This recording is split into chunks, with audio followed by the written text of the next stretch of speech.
changeable and unpredictable nature of horror, it's often necessary for filmmakers to play tricks on you and your vulnerable, gullible mind in order to achieve the best for their movie. It could be something you see in a scene that you brush off, something you barely notice but your subconscious registers, anything that allows the filmmakers to manipulate how you interpret and react to things. The tricks they play vary on a scale of deviousness, twistedness, and also intelligence, but are all definitely worth their fair share of recognition and praise. See, audiences may like to think that we're smart, but secretly, we like it even more when a movie outsmarts us. I'm Amy from What Culture, and here are 9 horror movie scenes you didn't realise were tricking you. 9. Scream. Amber's basement trip.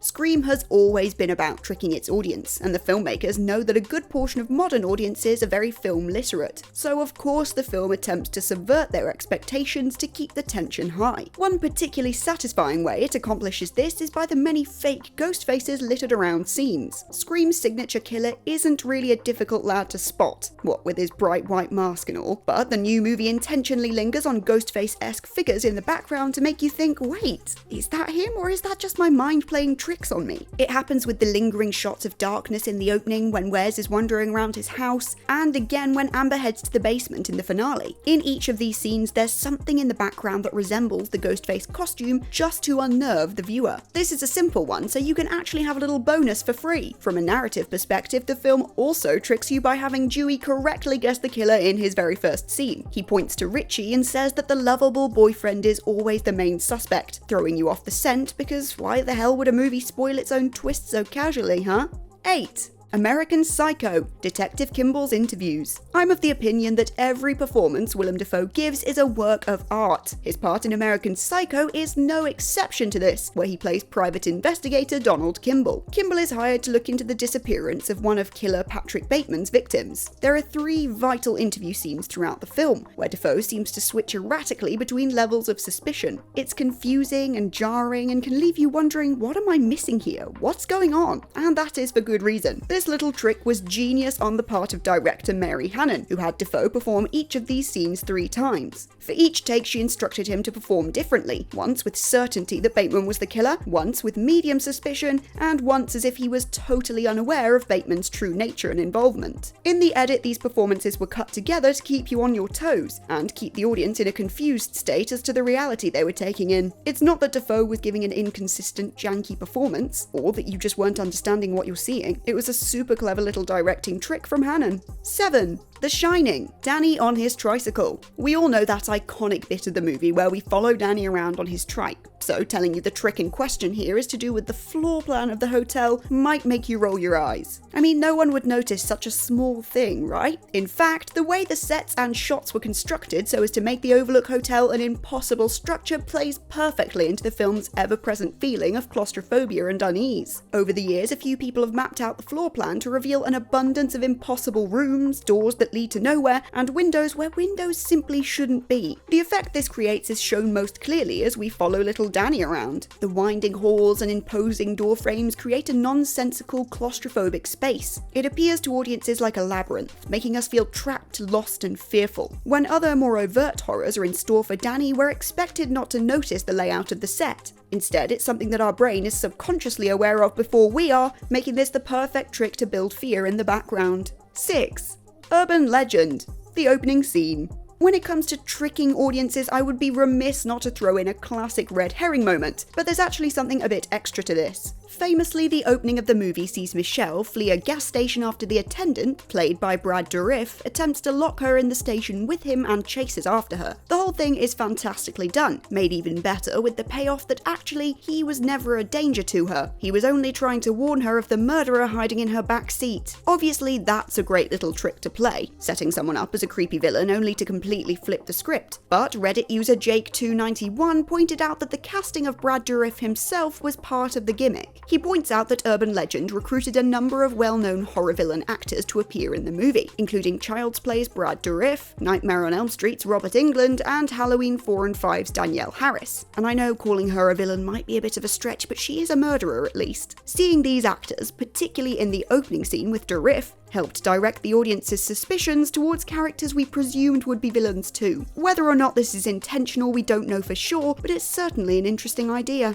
5. Hereditary. Annie in the corner. Of the many stunning visual choices made by Ari Aster in Hereditary, one of my favourites has to be his masterful use of darkness and ambiguity. It's a running theme throughout the film that in the dark, characters think they're seeing figures. Plenty of shots are obscured and haunting, low lit to the point that encourages our brains to fill in the blanks. From Annie's workroom where you're sure you can see someone standing across the way, to Peter's bedroom where for a moment you could swear a long-haired woman is sitting facing away from him in the chair, as an audience we become accustomed to seeing things that aren't there. By repeatedly showing our shadowy figures to be nothing more than our imagination, Aster creates a bias in our minds as the film goes on. The result is that when, near the end, the figures in the dark become real, we don't notice them at first. Not fully noticing them, perhaps being subconsciously aware, we're tricked into feeling a deep sense of dread. We've been programmed not to fear the dark corners and now suddenly we have a reason to be scared. When possessed Annie lingers in the corner of Peter's room, and when the naked cult members stand in unity around the family home, this slow burn trick truly pays off and we're launched into white-knuckle terror. 4. It follows. The double bluff doorway. Nowadays, with everyone being so aware of tropes and cliches in horror, one of the best things you can do to elevate your movie is to show awareness of this and use it to your advantage. It Follows uses a bunch of typical horror techniques and does them incredibly well, but one tiny little scene that actively weaponizes our awareness against us is what we're going to talk about here. Partway through the film, Jay is fleeing from the demonic entity. She runs into a room and hunches down, looking out for the demon she knows is following her. We see a shot of the doorway in the room with her friend standing in the doorframe. Like many other shots, this one uses negative space effectively. It's framed just right so that our brains fill in the empty spaces, looking for what we think should be there. The genius of this precise beat, though, is that we get double bluffed. We stare at the shot expecting a monster in the space with all the dread building up, only to see nothing. We allow ourselves to calm down, thinking that we've just been tricked into fear by the trope being cleverly subverted, and then, at that exact moment we were feeling safe, the negative space fulfills its promise and a ghoulish, tall man emerges in the doorway. If you can see this scene for the first time and not jump out of your skin, you're a stronger person than I. 3. It Comes at Night. The dream sequence. The marketing around It Comes at Night came under significant fire from theatregoers when the film was released. People complained of being tricked by the misleading promotional material, finding that the movie they ended up watching was vastly different from what they were led to think they would be seeing. In this way, this entry is a bit different from the rest, because the scene that tricks you does so because of the way it's taken out of context. In the trailers, a number of shots were shown that, in the actual linearity of the film, are mere dream sequences and don't represent reality. Travis experiences a nightmare in which he sees himself walking through the woods, gun and torch raised. He watches as something kills his dog brutally and then experiences a false wake. Believing he's awake, he raises his head and is met with the face of his dead, diseased grandfather dripping black blood onto his arms. In the trailers, the visage of the dead grandfather was used in a way that suggested the film featured sort of undead humans, almost like zombies. He was used to create a villain that just didn't exist at all within the actual movie. Other parts of the dream sequences were also used, including one bit where a character spits blood into another's mouth. At the time, you thought you were seeing a true representation of what was to come, when in reality, you were being tricked into piecing together your own ideas in a bit of clever marketing. 2.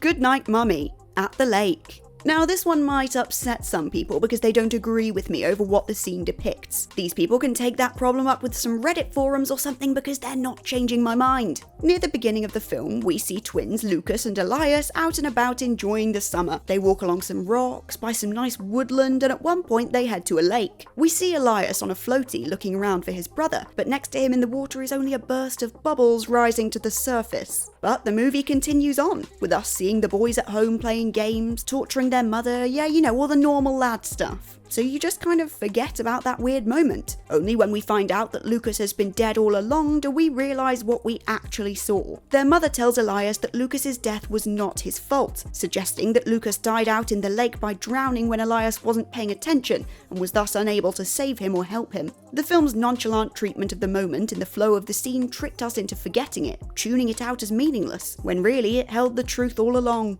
1.